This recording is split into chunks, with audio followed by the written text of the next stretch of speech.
Okie dokie. So if you're trying to figure out watercolor first or colored pencil first, if you're going to be doing this sort of thing, well, I'll show you the second little scenario here that could be a possibility as you guys are working here. So as you can see, I have a little base foundation right here. Looks like the main part of this is green. It looks like that is going to be kind of greenish.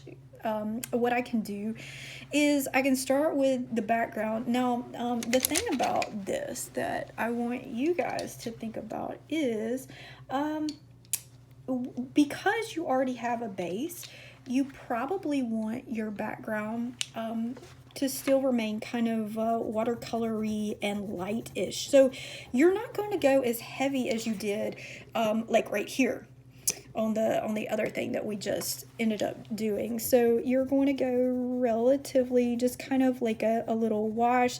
What you're doing, really, what I'm doing with my color pencil is I'm just sort of like accenting, and I'm making things like tightening things up, adding a little bit more detail to what I have here. So it's kind of more like, instead of it being this like washy kind of thing, which is cool, like I like that, it makes it a little bit more controlled, but it's still transparent in nature, which, you know, I like that too. I think that's a good little combination of things to have. So anyway, what we've got to decide obviously is our middle ground, and what in the world to do as we move towards our background and all, to our foreground and all. So what I think would be really cool, I'm going to bring some of this purple that I added right here to my background right there, and I may pull just a little hair of it, like right here, not just a ton, and I'm going to repeat. I'm going to throw in some blue. That would be in the background, but as we go towards the middle ground, I'll end up kind of making things look a little bit warmer as I go.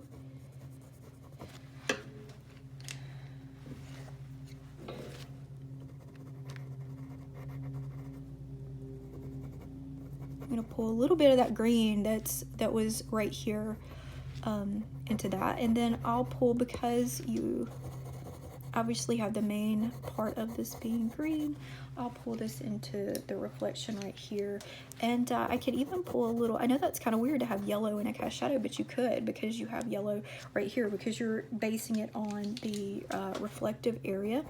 I've got purple that I can also pull in here,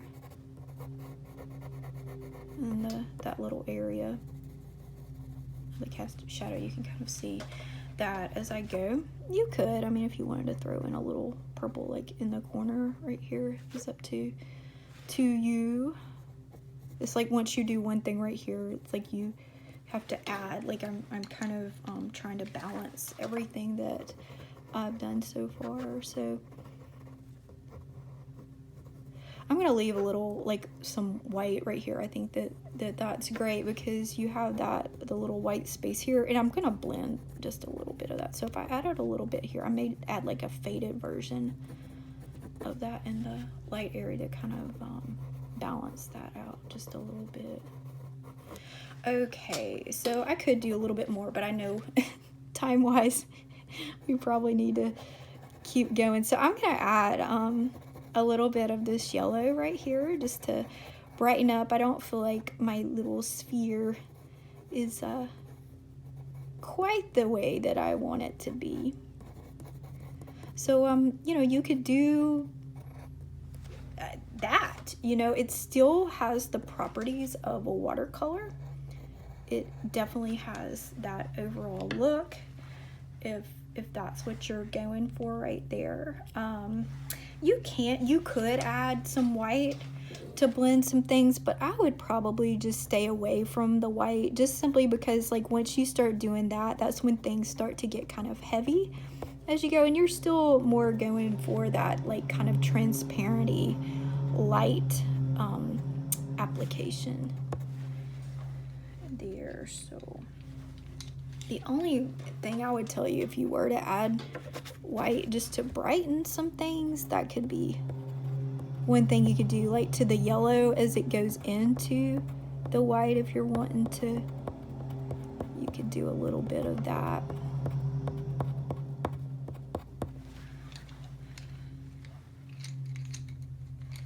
But I do, I like the yellow and purple. You know, you think about your color wheel, and those are the opposite ends of the color wheel, and I think that they work and they complement, obviously, each other really well. So, you know, if you don't know what to add, if you're trying to add something extra, just add the colors opposite, and you know, I don't think you can go wrong with that.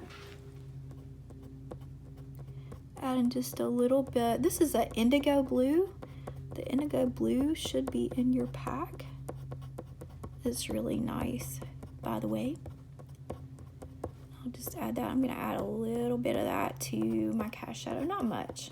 I don't think I need it that much there, but like I said, it still, you know, still kind of looks like a painting, and I hope this, you know, the main point I think of this whole thing with me is just to help to give you guys just some options and some confidence if you're wanting to do, you know, go a little bit further than what you've done before with your media in your art. It's hopefully you're going to see it as a chance to kind of play a little bit. So anyway, so that's the difference between that and then you see this. So there is two different, of course there's pen and ink under this, which is quite different. It's a different look than what you're gonna have here. So definitely those are some really neat and interesting options right there for you guys to think about. All right.